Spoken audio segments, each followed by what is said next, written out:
चलिए, तो आज जो है हम लोग सबसे पहले क्लास 10th का हिंदी व्याकरण जो है हम लोग पढ़ेंगे।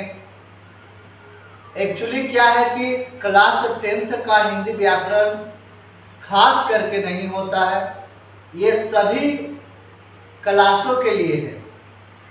जितने भी वर्ग के स्टूडेंट हैं सभी के लिए जो है आपका हिंदी व्याकरण जो है ये जरूरी नहीं कि क्लास 10th के लिए।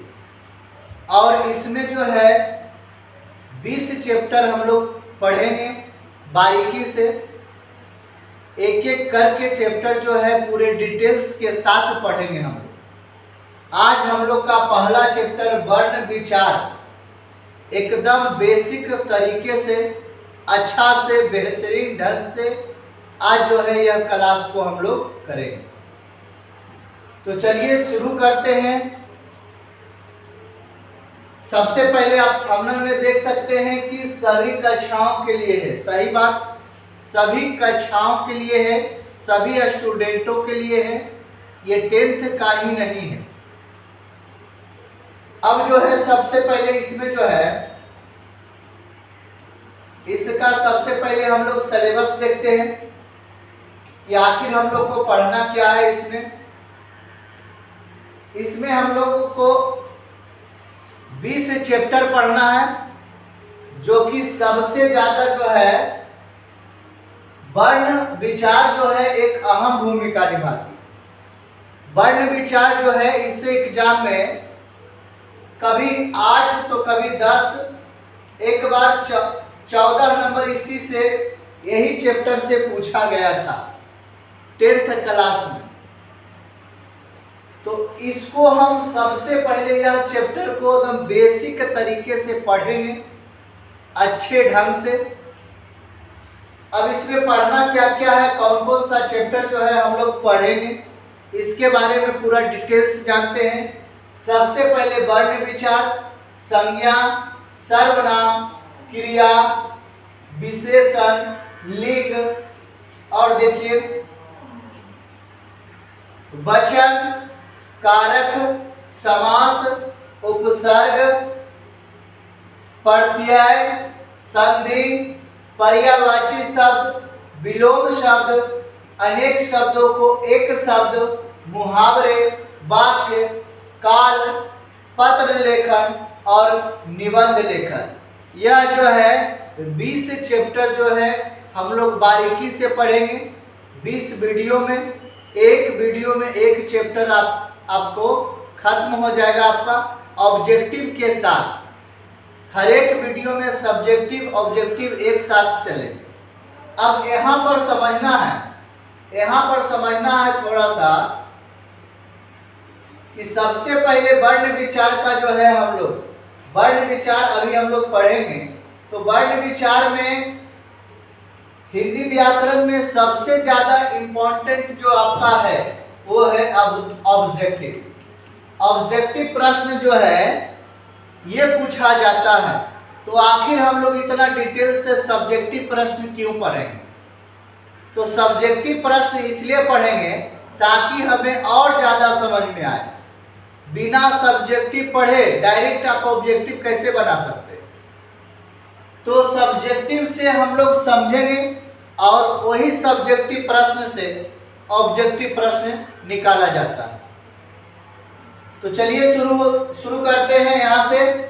सबसे पहले वर्ण विचार, जो कि एक बहुत बढ़िया चैप्टर माना गया है, और यह जो है ना 1 नंबर में सबसे पहले वर्ण विचार को हम लोग पढ़ेंगे। ठीक है, वर्ण का परिभाषा सबसे पहले है कि वर्ण की परिभाषा आप बताइए।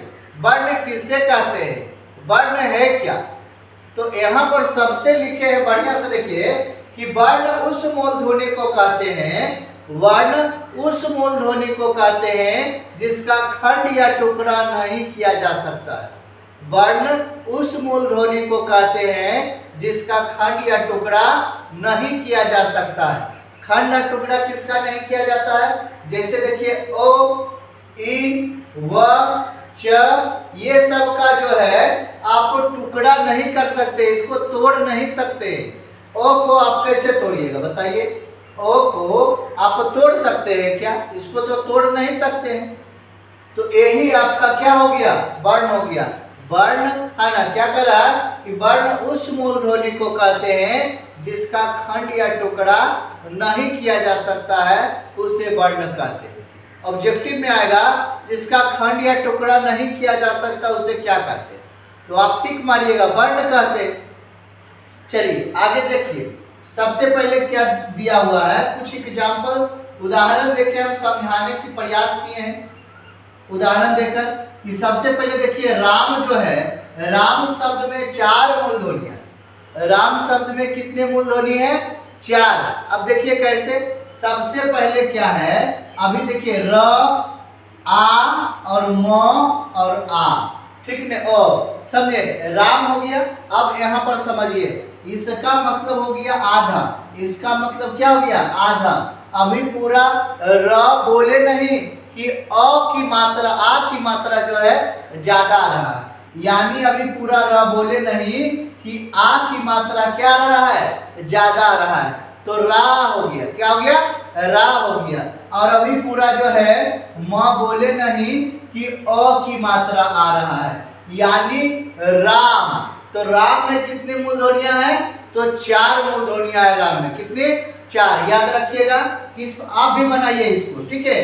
इसके बाद देखिए, इसके बाद जो है नारी। नारी शब्द में, नारी शब्द में 4 मूल ध्वनियां हैं। नारी शब्द में कितनी मूल ध्वनियां हैं? 4। अब देखिए कैसे। सबसे पहले अभी पूरा ना बोले नहीं कि क्या आ रहा है मात्रा में? आ रहा है। अभी पूरा न बोले नहीं कि मात्रा में क्या रहा? आ की मात्रा आ रहा है ना। उसके बाद अभी पूरा र बोले नहीं कि क्या की मात्रा आ रहा? ई। तो क्या हो गया? नारी। क्या हो गया? नारी। ये आधा आधा र है, ठीक है।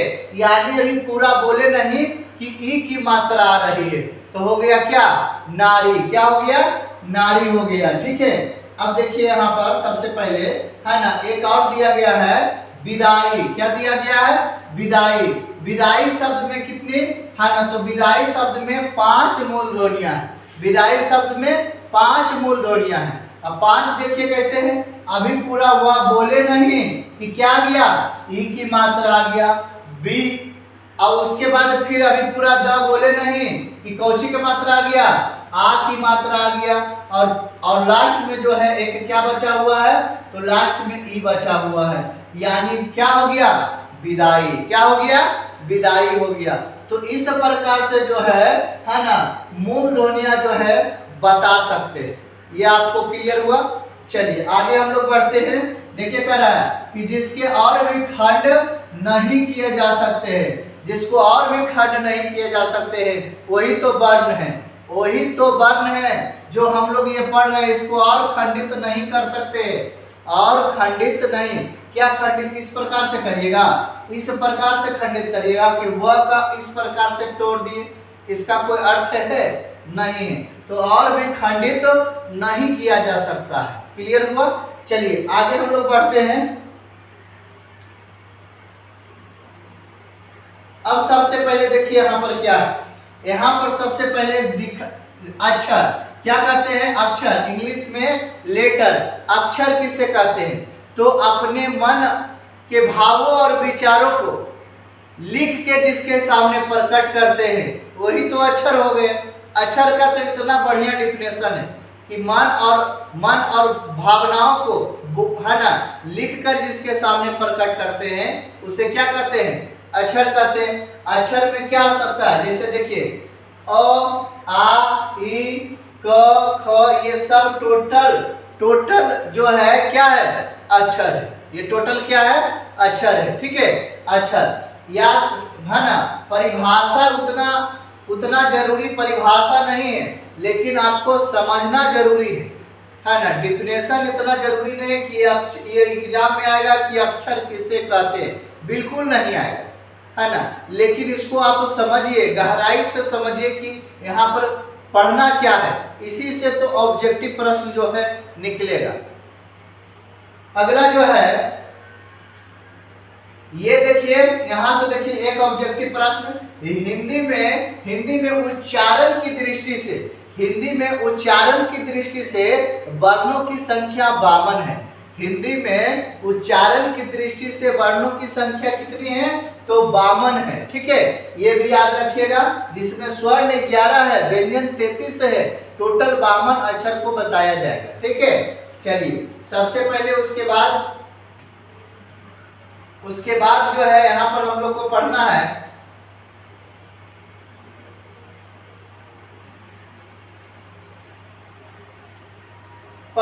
कि वर्णमाला किसे कहते हैं। वर्णमाला किसे कहते हैं? अल्फाबेट किसे कहते हैं? वर्णमाला। आप थोड़ा सा ध्यान लगाइए कि अगर आप फूल जो है, फूल आपको बहुत सारा गूंथने को मिल जाए, आपको बहुत सारा जो है फूल गूंथने को मिल जाए, तो बताइए ये क्या होगा? तो आप कहिएगा कि ये फूल की माला होगा।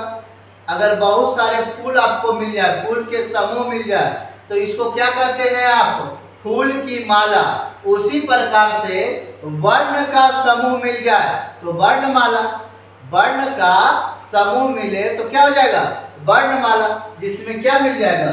ओ, आ, हर्षई, दीर्घई, क, ख, ये सब टोटल मिलेगा, ये सब क्या हो जाएगा? ये सब हो जाएगा वर्णमाला। ये सब क्या हो जाएगा? वर्णमाला।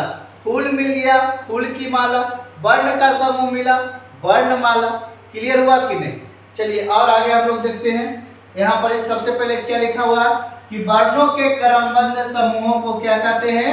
वर्णमाला कहते हैं। और यहाँ पर विशेष ध्यान रखना है कि प्रत्येक भाषा की अपनी वर्णमाला होती है। प्रत्येक भाषा की अपनी वर्णमाला होती है, याद रखिएगा। प्रत्येक भाषा की अपनी अपनी वर्णमाला होती है। एग्जाम्पल में देखिए दिया गया है कि हिंदी का जो है, हिंदी का वर्णमाला ओ, आ, क, ख, ये सब हिंदी का वर्णमाला। अंग्रेजी का वर्णमाला ए, बी, सी, डी, ये अंग्रेजी का वर्णमाला हो गया। तो अपना अपना जो है वर्णमाला होता है, याद रखिएगा। ठीक है, अब देखिए आगे हम लोग को क्या पढ़ना है? वर्ण के भेद। याद रखिएगा, वर्ण के भेद। समझे? वर्ण के भेद। हिंदी भाषा में वर्ण के 2 प्रकार होते हैं। हिंदी भाषा में वर्ण के 2 प्रकार होते हैं। पहला क्या है? स्वर्ण है, और दूसरा क्या है? व्यंजन है, जिसको वोवेल ऑफ कंसोनेंट कहते हैं। ठीक है, तो पहला जो है स्वर्ण और दूसरी क्या है? व्यंजन। आप याद रखिए, वर्ण के 2 भाई, वर्ण के 2 भाई, एक भाई को मदद की जरूरत है, एक भाई को मदद की जरूरत नहीं है। ये स्वर्ण जो है ये खुद अकेले अपने दम पर रहता है, लेकिन व्यंजन को है ना स्वर्णों की जरूरत पड़ती है, यानी बड़े भाई का जरूरत पड़ता है। ठीक है, अब देखिए सबसे पहले डिफिनेशन है ना, डिफिनेशन समझिए, स्वर्ण और व्यंजन का आप डिफिनेशन समझिए। देखिए क्या कह रहा है, स्वर्ण वर्ण किसे कहते हैं? है ना, लिखना है कि जिसका उच्चारण बिना किसी दूसरे वर्ण की सहायता से हो, उसे क्या कहते हैं? उसे स्वर्ण वर्ण कहते हैं। जिसका उच्चारण बिना किसी दूसरे वर्णों की सहायता से हो, उसे क्या कहते हैं? तो उसे स्वर्ण वर्ण कहते हैं। क्या कहते हैं? स्वर्ण वर्ण कहते हैं। और याद रखिएगा, ये सबसे इंपॉर्टेंट लाइन है ना, स्वर्ण वर्ण के उच्चारण में कंठ और तालु जो है उपयोग में आता है ना। यहाँ स्वर्ण वर्ण का उच्चारण में जो है क्या क्या, कंठ और तालु जो है उपयोग में आता है, लेकिन जीभ और होठ उपयोग में नहीं आता है। ऑब्जेक्टिव प्रश्न आएगा कि स्वर्ण वर्ण में किसका उपयोग नहीं आता है? याद रखिएगा, जीभ और होठ का उपयोग नहीं आता है, वो सिर्फ कंठ और क्या है? कंठ और तालु है ना। स्वर्ण वर्ण कितने होते हैं? देखिए यहाँ लिखा गया है कि हिंदी वर्णमाला में 11 स्वर्ण होते हैं। हिंदी वर्णमाला में कितने स्वर्ण होते हैं? 11 होते हैं। ओ, आ, हर्षई, दीर्घई है ना, और क्या लिख सकते हैं? ये सब जो है कितना होते हैं? 11 होते हैं।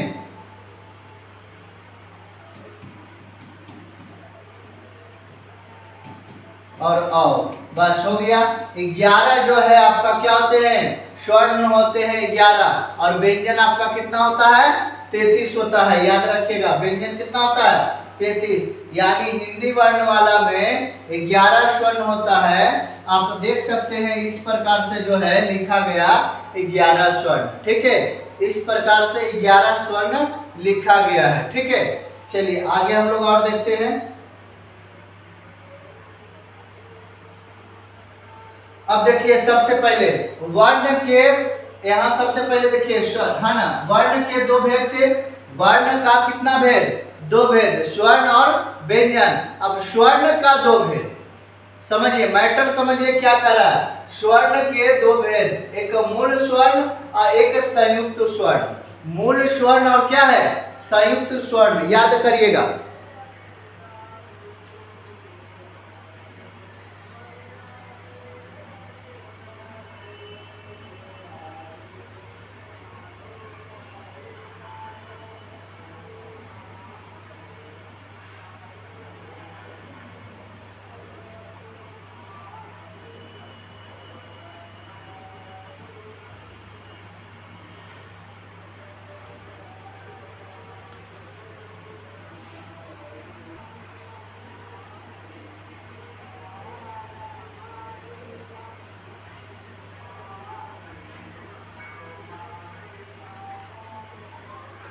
चलिए कोई दिक्कत नहीं, ठीक है।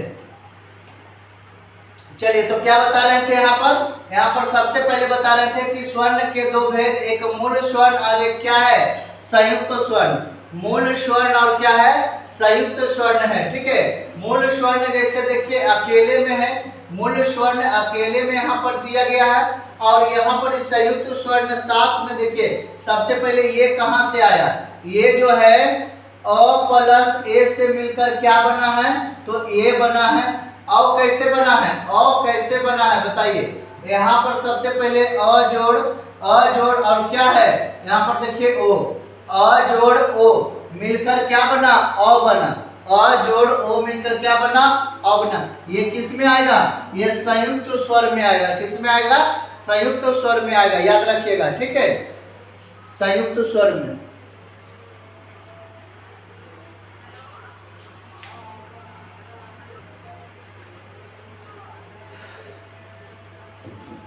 चलिए तो सबसे पहले यही बताएं। अब यहाँ पर देखिए, यहाँ पर अब सबसे पहले हम लोग को क्या पढ़ना है, सबसे पहले पढ़ना है कि मूल स्वर्ण 3 प्रकार के होते हैं। मूल स्वर्ण यह वाला जो है, यह वाला कितने प्रकार के, तो यह वाला 3 प्रकार के। मूल स्वर्ण कितने प्रकार के, 3 प्रकार के, याद रखिएगा। और मूल स्वर्ण जो होता है, सबसे पहले देखिए मूल स्वर्ण 3 प्रकार के, एक ह्रस्व स्वर्ग, एक दीर्घ स्वर्ग, एक प्लुत स्वर्ग होता है। ह्रस्व स्वर्ग जिसको बोलने में कम समय लगे उसे ह्रस्व स्वर्ग कहते हैं। ह्रस्व स्वर्ग 4 को होते हैं। उसके बाद क्या है, दीर्घ स्वर्ग। दीर्घ स्वर्ग है ना, जिसको बोलने में दुगना समय लगे उसे दीर्घ स्वर्ग कहते हैं। और दीर्घ स्वर्ग कितने होते हैं, ये 7 होते हैं। उसके बाद जो है प्लुत स्वर्ग, जिसको बोलने में तिगना समय लगे, है ना, जो दूर से किसी को अगर पुकारा जाए, दूर से अगर किसी को पुकारा जाए वो प्लुत स्वर्ग में आते हैं। इसे यश से सूचित किया जाता है, और इसका जो है सबसे ज्यादा उपयोग संगीत के लाइन में किया जाता है। तो ये तीनों जो है हम लोग अभी बताएंगे, ठीक ने। ये देखिए विस्तार से, सबसे पहले मूल स्वर कितने, 3, ह्रस्व स्वर्ग, दीर्घ स्वर्ग और क्या है, प्लुत स्वर्ग। ह्रस्व स्वर्ग, दीर्घ स्वर्ग और प्लुत स्वर्ग, 3 स्वर्ग है। ठीक है, अब यहाँ पर सबसे पहले एक एक करके हम लोग विस्तार से जो है, एक एक करके विस्तार से समझेंगे। सबसे पहले ह्रस्व स्वर्ग, जिन स्वर्णों के उच्चारण में कम समय लगता है, जिन स्वर्णों के उच्चारण में कम समय लगता है उसे क्या कहते हैं, उसे ह्रस्व स्वर्ग कहते हैं। जिन स्वर्णों के उच्चारण में कम समय लगे उसे ह्रस्व स्वर्ग कहते हैं। आइए ह्रस्व स्वर कितने होते हैं, याद रखिए 4। कौन कौन, ओ, ई, उ और री। यह 4 को जो है ह्रस्व स्वर्ग है। 4 है ना, 4 जो है वो क्या है, ह्रस्व स्वर्ग है। अब यहाँ पर सबसे पहले देखिए, अब दीर्घ स्वर क्या है, दीर्घ स्वर है ना। दीर्घ स्वर जिस है ना, जिस स्वरों पे, जिस स्वरों को बोलने में हर्ष वर्ग से दुगना समय लगे उन्हें दीर्घ स्वर कहते हैं। और दीर्घ स्वर कितना होते हैं याद रखिए, दीर्घ स्वर 7 होते हैं, आ, ई, उ, ए और ओ और क्या है आय। ये 7 वो जो है, ये 7 वो क्या है बच्चा जी, दीर्घ स्वर है। ये 7 वो जो है दीर्घ स्वर है। हर्ष स्वर कितने हैं, 4 हैं, ठीक है। दीर्घ स्वर कितने हैं, 7 हैं, ठीक है। अगला जो है, अगला आता है प्लुत स्वर। अगला क्या आता है, प्लुत स्वर आता है, जिसके उच्चारण में हर्ष स्वर दीर्घ स्वर है ना, कह सकते हैं कि जिसका तिगुना जो है समय लगे, जो बोलने में तिगुना समय लगे उसे क्या कहते हैं, प्लुत स्वर कहते हैं। इसका प्रयोग जो है दूर से बुलाने में किया जाता है। कोई व्यक्ति है, उसको दूर से है ना, यहाँ से जो है दूर में खड़ा है, उसको बुलाने के लिए ये प्लुत स्वर का प्रयोग किया जाता है। जैसे किसी को कहना है सुनो, है ना, राम कस के बोलना है ना, थोड़ा सा मैंने आवाज को है ना खींच के ले जाना है, राम कस के बोलना है, यानी वो प्लुत स्वर में आता है। जैसे देखिए राम, ओम, सुनो, ये सब जो है प्लुत स्वर में आता है। इसमें तिगुना समय लगता है। इसका चिन्ह देखिए क्या चीज से, इसका चिन्ह जो है यश से चिन्ह होता है, ठीक है। जैसे आप देखिए एक चीज समझिए, जैसे हम बोल दिए खाली अ बोल दिए तो ये हर्ष स्वर हो गया, हर्ष स्वर। इसी को कह दिए आकार कह दिए तो यानी आ कह दिए तो ये हो गया क्या, दीर्घ स्वर हो गया, थोड़ा सा ज्यादा समय लगा। अब जो है इसमें कर दिए कुछ सुनो, सुनो, तो यहाँ सुनो जो कह दिए इसमें क्या हो गया है ना, प्लुत स्वर हो गया, यानी इसमें तिगुना समय लग रहा है, थोड़ा सा ज्यादा समय लग रहा है बोलने में। तो यही 3 को जो है ना स्वर यहाँ पर दिया गया था, ठीक है। चलिए आगे हम लोग पढ़ते हैं। देखिए यहाँ पर लिखे हमें बताएं कि इस चिन्ह का प्रयोग जो है सबसे ज्यादा संगीत में किया जाता है। इसका प्रयोग सबसे ज्यादा कहाँ किया जाता है, संगीत में किया जाता है, याद रखिएगा, ठीक है। अब चलिए हम लोग पढ़ेंगे व्यंजन। क्या पढ़ेंगे, व्यंजन, यानी कैंसोनेंट जो है किसे कहते हैं, व्यंजन, ठीक है। अब सबसे पहले याद रखिएगा कि जिन वर्णों को बोलने के लिए स्वर्ण वर्णों की सहायता लेनी पड़ती है उन्हें व्यंजन कहते हैं। व्यंजन जो है स्वर्ण की सहायता से बोली जाती है ना। जैसे अ जो है, अ क्या है, तो अ जो है स्वर्ण है, लेकिन क जो है आपका, क क्या है, तो क आप कह सकते हैं व्यंजन है। तो क बोलिएगा तो इसमें क्या आएगा, अ की मात्रा आएगा, क में कोची की मात्रा आएगा, अ की मात्रा आएगा। यानी कहने का मतलब है कि व्यंजन जो है स्वर्णों की सहायता से बोली जाती है।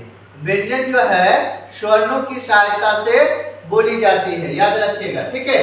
और आगे देखिए यहाँ पर सबसे पहले जैसे मैं देखिए बता रहा है कि यह जो है व्यंजन जो है जैसे क, ख, ग, च, छ, त, थ, द, ध, म, ये सब जो है आपका क्या है, व्यंजन है।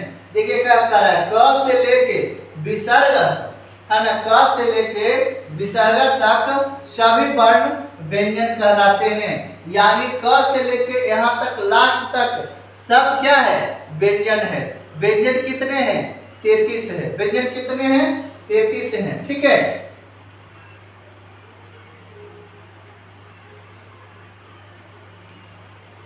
आगे देखिएगा क्या कर रहा है, सबसे पहले यहाँ पर कह रहा है कि प्रत्येक व्यंजन के उच्चारण में अ की जो ध्वनि रहती है, अ की जो साउंड रहती है वो छिपी रहती है, ठीक है।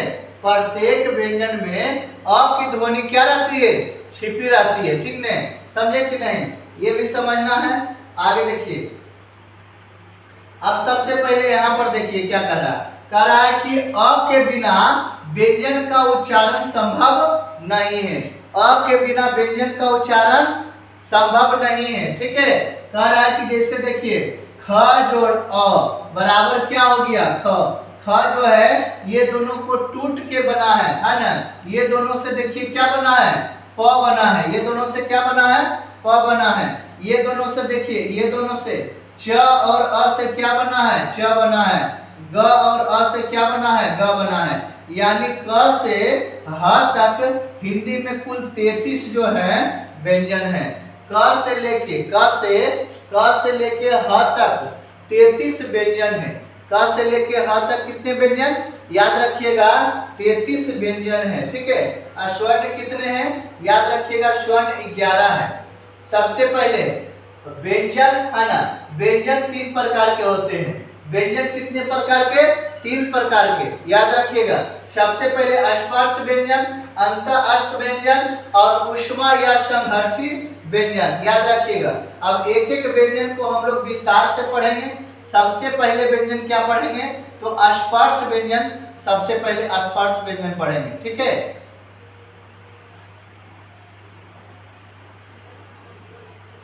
स्पर्श व्यंजन किसे कहते हैं?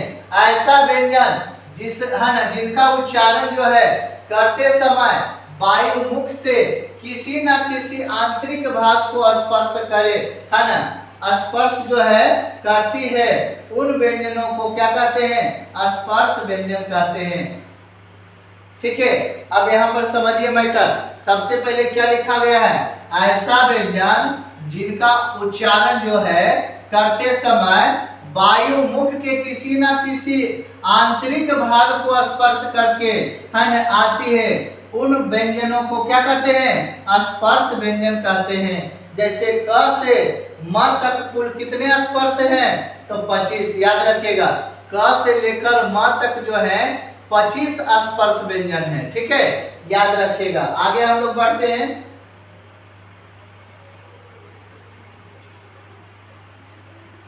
स्पर्श व्यंजन जो है 25 होते हैं। अब देखिए क वर्ग है ना, सबसे पहले देखिए क वर्ग, च वर्ग, त वर्ग, ट वर्ग, सारा वर्ग को हम लोग देखेंगे। ठीक है। तो सबसे पहले क्या करते हैं? क वर्ग। क वर्ग माने क, ख, ग, घ, अड़, यानी क वर्ग का जितना संख्या है यहाँ पर लिखे क वर्ग। तो क वर्ग ये जो है ये कंठ को स्पर्श करते हैं, याद रखिए। अब बोल के आप देखिए, क वर्ग वाला जितने चीज जो है वो कंठ को स्पर्श करते हैं। ठीक है। अब देखिए दूसरा यहाँ पर दूसरा देखिए बताया गया है। यहाँ पर बताया गया है च वर्ग। क्या बताया गया है? च वर्ग। च वर्ग जिसे च, छ, ज, झ, य, ये तालु को स्पर्श करती है। च, छ, ज, झ, य। आप च छ बोलिए और देखिए तालु जो है, जी जो है कहाँ सट रहा है, कैसे बोल रहे हैं? च, छ, ज। उस ढंग से समझिए और अपने में बताइए कि अब तालु जो है, तालु कहाँ है, तालु समझने का कोशिश करिए। ठीक है। अब देखिए ट वर्ग है। क्या है? ट वर्ग, यानी ट, ठ, ड, ढ, न, है ना, ये सब जो है ये मृधा को स्पर्श करते हैं। मृधा जो है यहाँ पर, ये जो है सबसे पहले देखिए आप यहाँ पर कौन सा, ये बोल के देखिए ट, ठ, ड, ढ, देखिए, है ना, तो पता चलेगा कि जो है मुर्दा किधर है। ठीक है, पता चलेगा। ठीक, बोल के देखना है। अब त वर्ग वाला देखिए। सबसे पहले त वर्ग जो है बच्चा जी, त, थ, द, ध, न, त वर्ग जो है कहाँ? दांतों को स्पर्श करते हैं। त, थ, द। अब त, थ बोलिए, जी जो है दांत पर जो है टकरा रहा है, तो यानी त वर्ग वाला जितने भी चीज है वो दांतों पर टकराता है। प वाला जितने चीज है होठों को स्पर्श करता है, ये सब याद रखिएगा। प वर्ग वाला जो है प, फ, ब, भ, म, ये होठों को क्या करता है? स्पर्श करता है। बिना होठ सटे आप कैसे बोलिएगा? प कैसे बोलिएगा? फ कैसे बोलिएगा? ब। तो यहाँ जो है प वर्ग वाला जो चीज है वो होठों को स्पष्ट करती है। ठीक है, याद रखिएगा। अंतःस्थ व्यंजन जो है किसे कहते हैं? दूसरा जो है अंतःस्थ व्यंजन जो है किसे कहते हैं? तो जिसके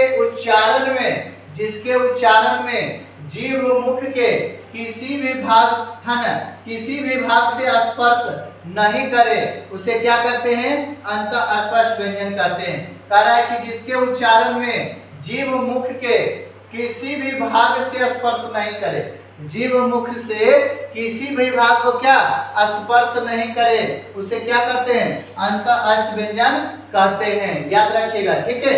अब देखिए सबसे पहले इसकी संख्या कितनी होती है?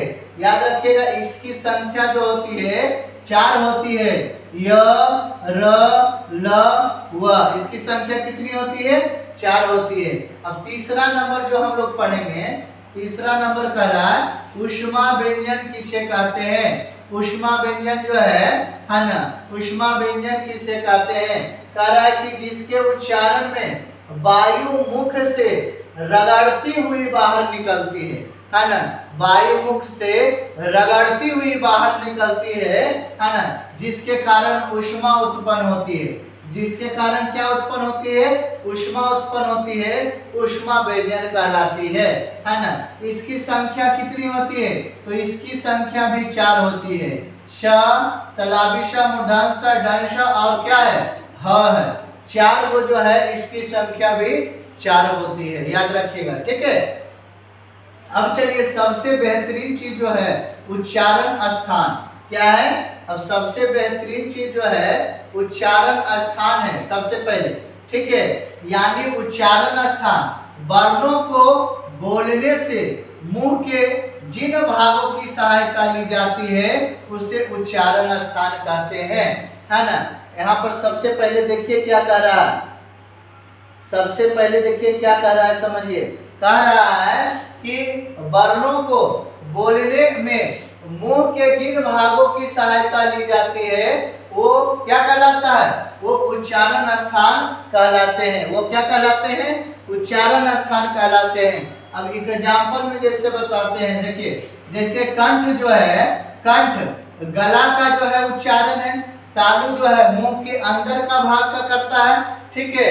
अब देखिए मूर्धा जो है आपका तालु के बीच ऊंचा भाग जो है, तालु के बीच जो है ऊंचा भाग जो है मृधा है ना, मूर्धा। और दांत जो है ये दंत, ओष्ठ जो है ओठ को, जीवा जो है जीव को स्पष्ट करती है, ठीक है। यहाँ पर हो गया ये चीज। उच्चारण स्थान और वर्णों का वर्गीकरण, उच्चारण स्थान और वर्णों का क्या है? वर्गीकरण है, याद रखिएगा। कह रहा है कि कंठ से बोले जाने वाले, है ना, कंठ से बोले जाने वाले क्या होता है बताइए? तो कंठ से जो बोले जाने वाला है उसको कहते हैं कंठय। क्या कहते हैं? कंठय कहते हैं, ठीक है। लेकिन तालु की सहायता से जो बोले जाते हैं उसको क्या कहते हैं? तालव्य, है ना। तालु की सहायता से जो बोले जाते हैं उसको क्या कहते हैं? तालव्य। क्या कहते हैं? तालव्य, याद रखिएगा, ठीक है।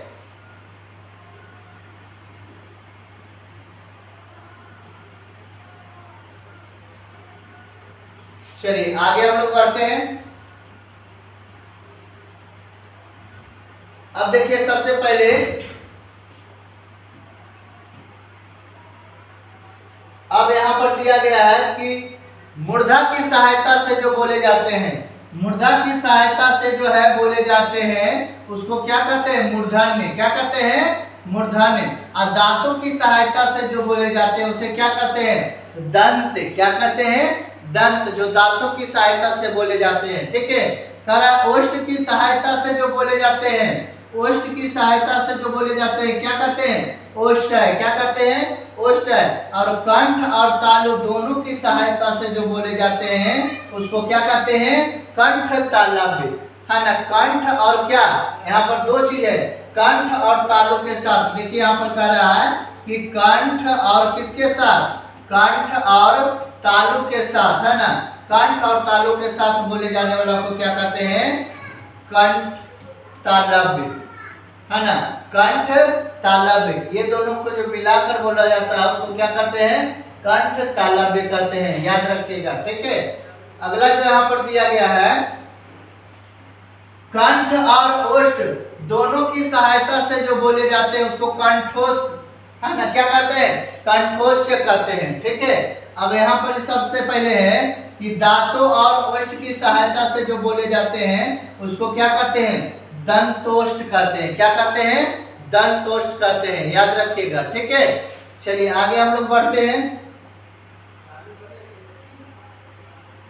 नासिक, देखिए कह रहा है कि नासिक से बोले जाने वाले नासिक के कहते हैं। और यहाँ पर देखिए प्रत्येक वर्ग का 5वां वर्ण नासिक कहलाता है। प्रत्येक वर्ग का 5वां वर्ग क्या कहलाता है? नासिक कहलाया जाता है, जो नाक से बोला जाता है। अब यहाँ पर देखिए सबसे पहले प, फ, ब, भ और ये म, यही देखिए आपका क्या है, यही आपका जो है नासिक है, यानी पांचवा अक्षर है। जैसे क, ख, ग, घ और अड़, यही आपका जो है पांचवा अक्षर है ना। यही आपका क्या है, नासिक है। ठीक है, चलिए अब यहाँ पर देखिए उच्चारण के स्थान के आधार पर वर्गों का वर्गीकरण किया गया है ना। उच्चारण के स्थान पर यहाँ पर देखिए जो अभी पढ़ाए एक ही पार्ट में, यहाँ पर देखिए सबसे पहले है ना, सबसे पहले देखिए यहाँ पर जो दिया गया है क्या कह रहा है कि नाम और उसके वर्ग और उसके उच्चारण, नाम और वर्ग उसके क्या है, उच्चारण। कंठ है ना, क वर्ग का जो है वो कंठ से बोला जाता है, च वर्ग का तालु से, ट वर्ग का मुदा से, त वर्ग का जो है दांत से, प वर्ग का जो है ओष्ठ से, है ना। और यहाँ पर क्या दिया गया है, ये दोनों है ना, कंठ और तालु दोनों वर्ग से मिलाकर बोला जाता है, कंठ और तालु से। ओ और क्या है, औ, कंठ और ओष्ठ से मिलाकर बोला जाता है। और ये चीज को अभी जैसे हम बताएं, टोटल एक जगह जो है ये चीज को लिखने का प्रयास किए हैं। ठीक है, देखिए दांत और ओष्ठ से मिलाकर, कंठ ओष्ठ से मिलाकर, दंतोष्ठ जो बताए अभी यहाँ पर एक ही पार्ट में जो है यहाँ पर बताने का प्रयास किए।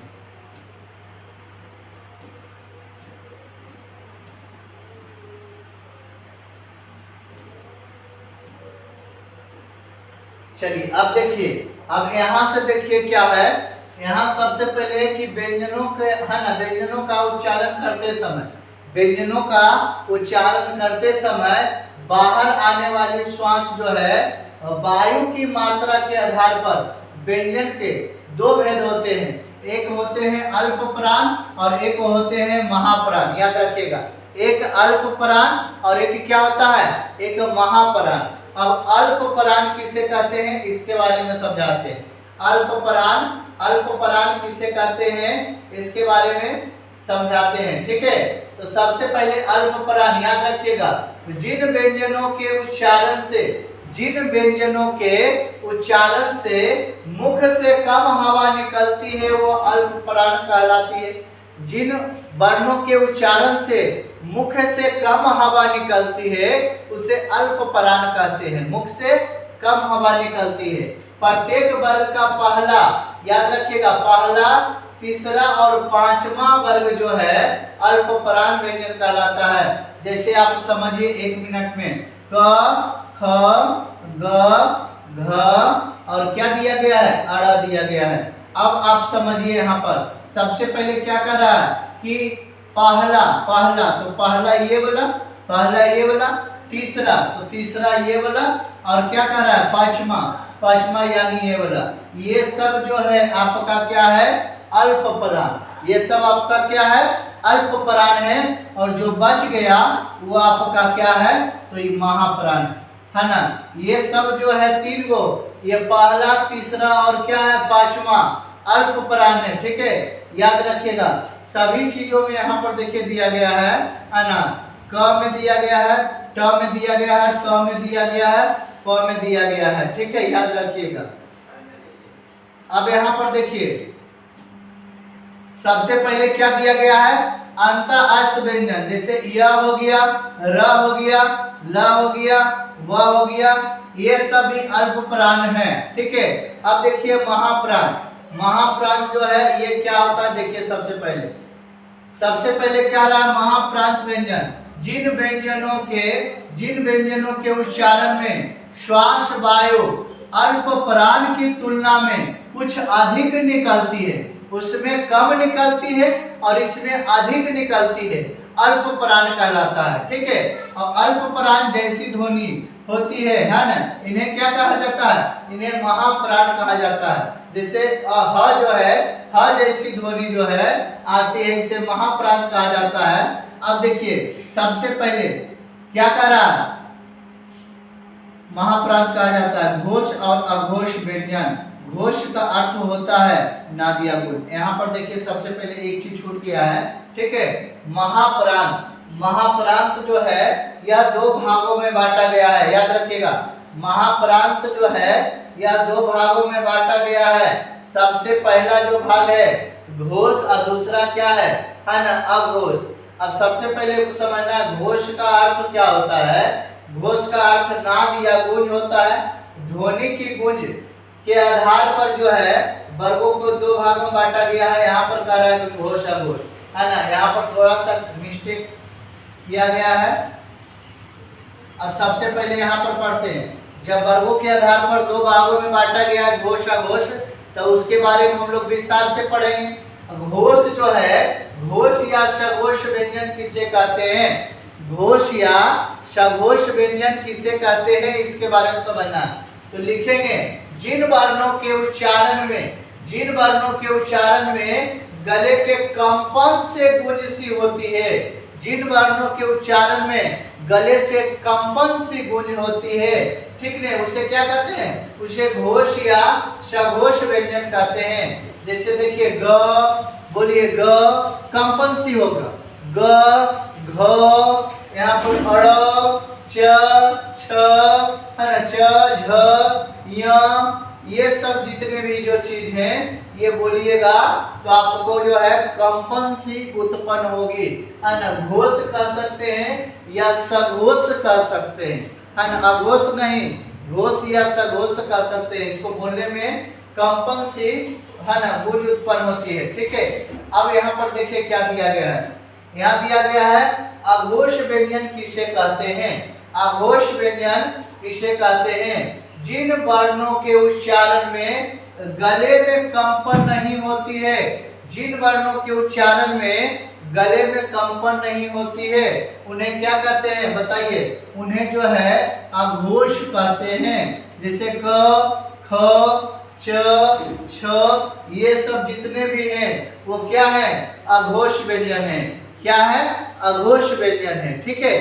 तो इस प्रकार से जो है हम लोग यह चैप्टर को बढ़िया से बेहतरीन ढंग से पढ़े हैं और आशा करते हैं कि इससे एक प्रश्न भी अब नहीं छूटेगा। अब हम लोग जो है VVI ऑब्जेक्टिव प्रश्न को हम लोग बारीकी से पढ़ेंगे, है ना, सेट मारेंगे। आप लोग भी सेट मारिए, है ना, देखिए कि कितना प्रश्न जो है आपसे सही हो पाता है। आप देखिए कितना प्रश्न जो है आपसे सही हो पाता है, आप इससे सेट मार के देखिए।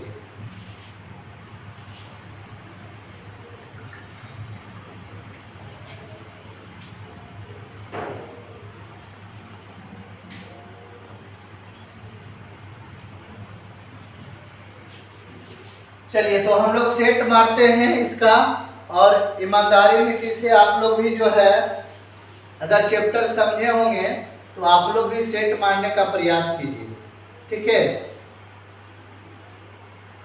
आप लोग भी सेट मारने का प्रयास करिए।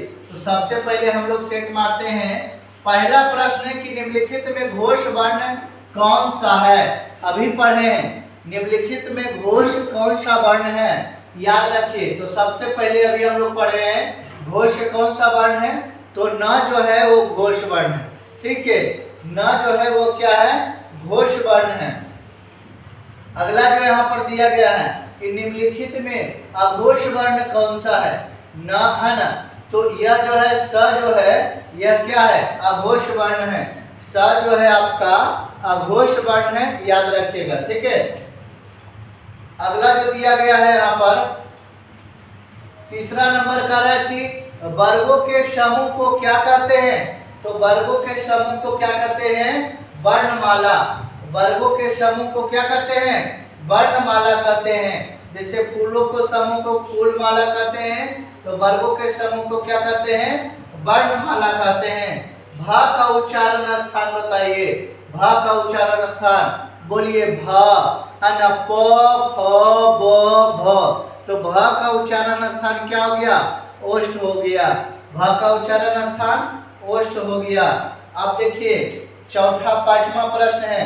पांचवा कह रहा है कि त वर्ग का उच्चारण स्थान, त, थ, द, ध, यानी जिस, है ना, दांत पर टकरा रहा है तो यानी दंत हो जाएगा, है ना, दांत पर टकरा रहा है, त थ द ध, तो यानी ऑप्शन क्या हो जाएगा, ए नंबर ऑप्शन सही हो जाएगा। अगला प्रश्न कह रहा है कि निम्नलिखित, है ना, सॉरी, निम्न में से कौन सा दीर्घ स्वर है, निम्न में से कौन सा दीर्घ स्वर है ना, तो दीर्घ स्वर कौन सा होगा, ई होगा, जिसको बोलने में दुगना समय लगे, जिसको बोलने में दुगना समय लगे उसे दीर्घ स्वर कहते हैं। ये तो हर्ष स्वर है ना, समझे, दीर्घ स्वर ई है, बी नंबर, ठीक है। अगला जो है 7 नंबर, 7 नंबर क्या कह रहा है, कह रहा है कि वर्ण के कितने भेद होते हैं, याद रखिए वर्ण के दो भेद होते हैं, एक स्वर्ण वर्ण, एक व्यंजन वर्ण, स्वर्ण और व्यंजन, ठीक है।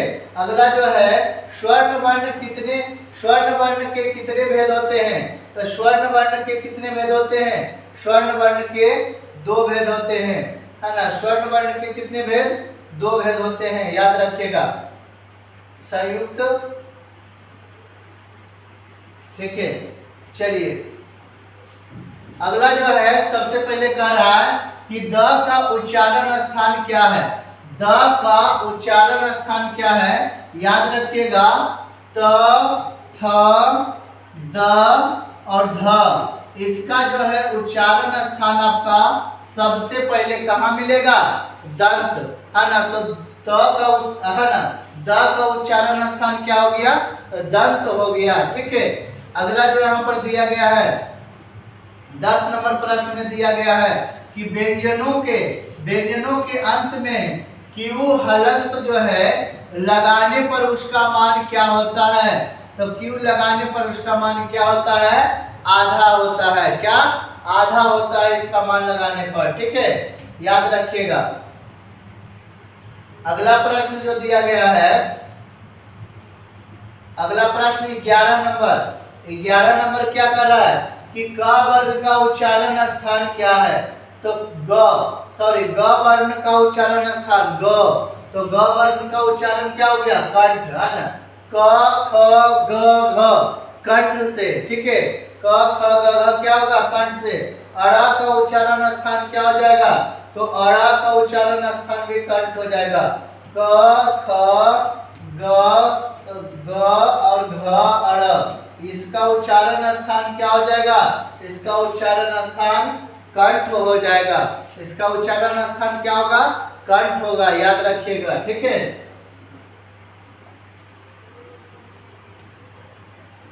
तेरह नंबर प्रश्न क्या कर रहा है, 13 नंबर, व्यंजन के कितने प्रकार होते हैं, व्यंजन के कितने प्रकार होते हैं इसके बारे में बताना है, तो व्यंजन के कितने प्रकार, 2 प्रकार होते हैं, है ना, व्यंजन के कितने प्रकार होते हैं, 2 प्रकार होते हैं, याद रखिएगा, व्यंजन के कितने प्रकार, 2 प्रकार, ठीक है, सॉरी यहाँ पर व्यंजन के 3 प्रकार था, व्यंजन के कितने प्रकार, 3 प्रकार था, हाँ 3 प्रकार, व्यंजन 3 प्रकार के, ठीक है। अब देखिए यहाँ पर न, टवर्गी ना का उच्चारण स्थान क्या होगा, याद रखिएगा, टवर्गी ना का उच्चारण स्थान क्या होगा, आप बताइए, टवर्गी ना का उच्चारण स्थान क्या होगा, तो इसका जो है कंठ हो जाएगा, क्या हो जाएगा, कंठ हो जाएगा टवर्गी ना का, ठीक है। अगला प्रश्न दिया गया है 15 नंबर, अगला प्रश्न जो है 15 नंबर दिया गया है,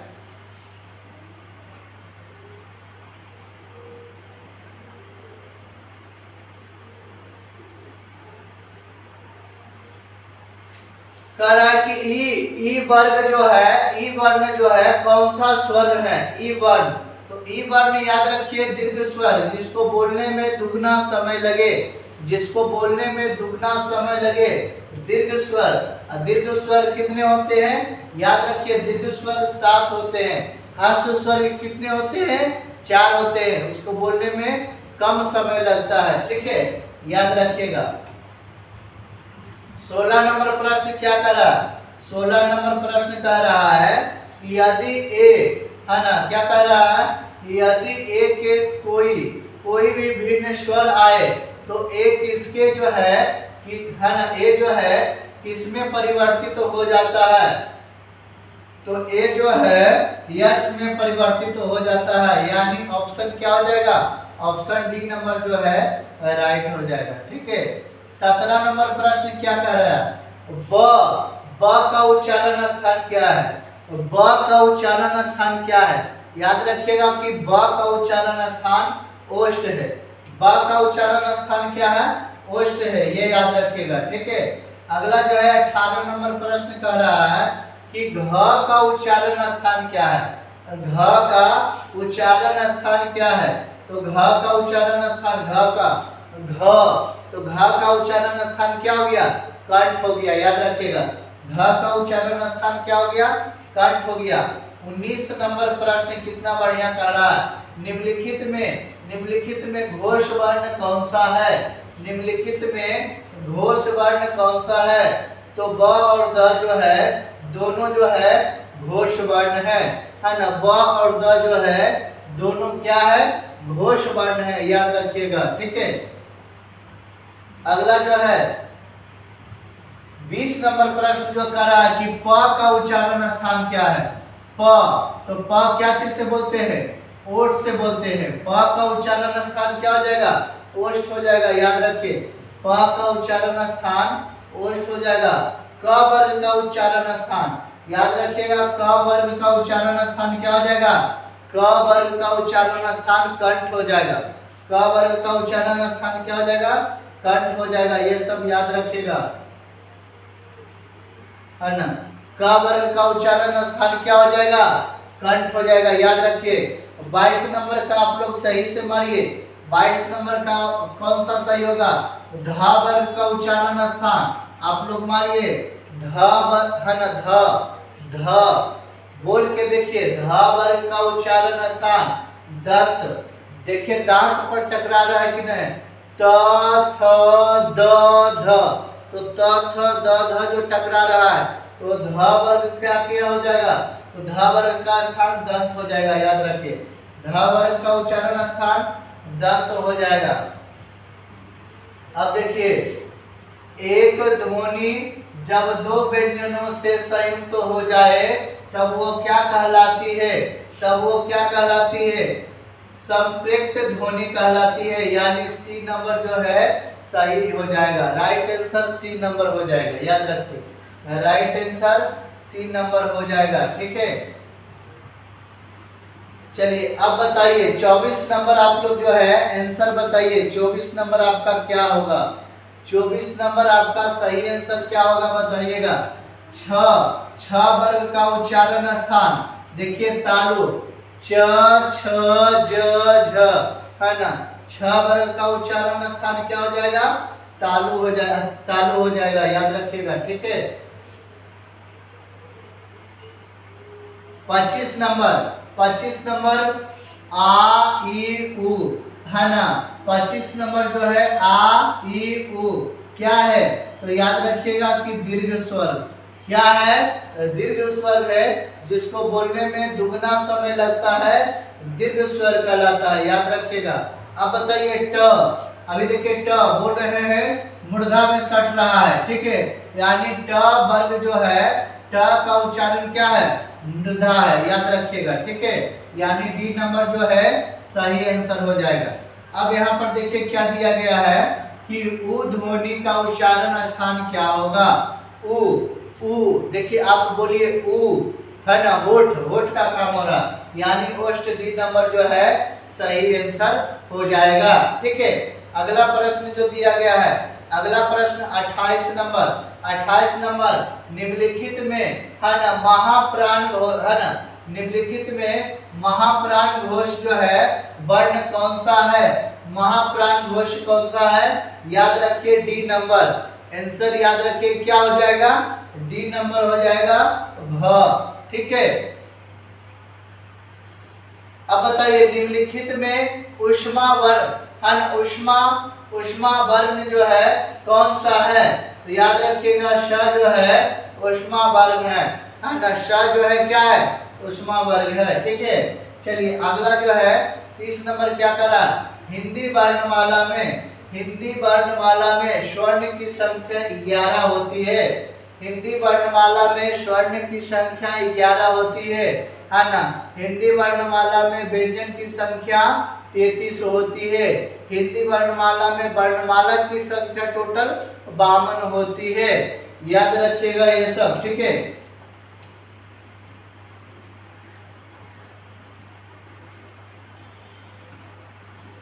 चलिए, तो यहाँ तक आप लोग को है ना, आप लोग को सिखाएं।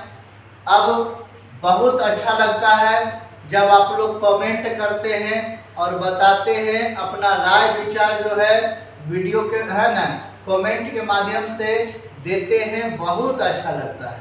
तो आप लोग जो है ना जो भी नोट्स लेने के लिए करते हैं 7903811309 पर आप कॉल करके या मैसेज करके आप जो है नोट्स लेने का रिक्वायरमेंट करेंगे। हमको लगता है कि आपको जो पढ़ा रहे हैं अगर साथ में आप नोटबुक लेकर अगर आप मेरे साथ अगर पढ़ते हैं तो आपको नोट्स का जरूरत नहीं पड़ेगा, है ना। लेकिन उसके बाद भी अगर आपको नोट्स चाहिए तो इस नंबर पर आप कॉल करके एसएमएस करके आप जो है नोट्स को प्रोवाइड कर सकते हैं, ठीक है। और कमेंट करके जरूर अपना राय सलाह दीजिए, है ना। दूसरे को भी बताइए चैनल के बारे में, है ना। फिर मिलते हैं अगले वीडियो में। आपको अच्छा लगे तो करिए, है ना, कमेंट भी करिए, कमेंट करके हमें राय दीजिए, है ना। नहीं अच्छा लगे तो अब हम क्या कर सकते हैं, ठीक है। चलिए मिलते हैं अगले वीडियो में। चलिए, धन्यवाद।